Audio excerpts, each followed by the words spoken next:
নির্বাচনের ফল ঘোষণার পর যখন রাজনীতির মাঠে সাধারণত শোভাযাত্রা মিছিল আর উচ্ছ্বাসের ঢেউ ওঠে, তখন ভিন্ন সুরে কথা বলল বাংলাদেশ জাতীয়তাবাদী দল বিএনপি। ত্রয়োদশ জাতীয় সংসদ নির্বাচনে বিপুল আসনে বিজয়ের দাবি জানিয়ে দলটি দেশবাসীর প্রতি কৃতজ্ঞতা প্রকাশ করেছে, তবে একই সঙ্গে দিয়েছে সংযমের বার্তা।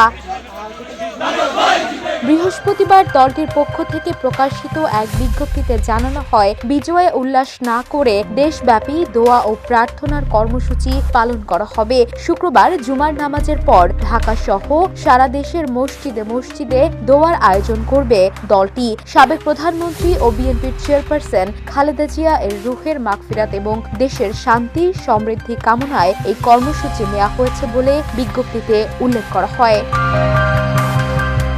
দলীয় সূত্র জানায়, নির্বাচনে জয়লাভের পর কোনো ধরনের আনন্দ মিছিল, সমাবেশ বা শোডাউন না করার জন্য কেন্দ্র থেকে স্পষ্ট নির্দেশনা দেওয়া হয়েছে। ঢাকা সহ দেশের সব উপজেলা ও থানায় বিএনপি এবং এর অঙ্গ ও সহযোগী সংগঠনের নেতাকর্মীদের দোয়া মাহফিলে অংশ নেয়ার আহ্বান জানানো হয়েছে।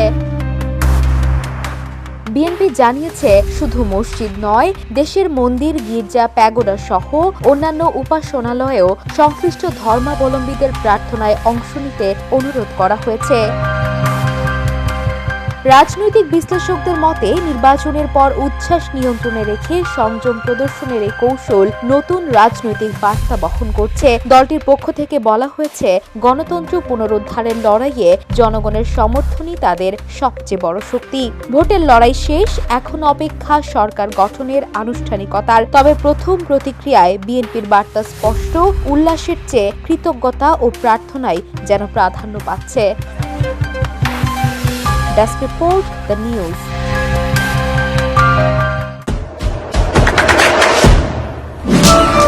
দেশে দেশে সবার সাথে The News.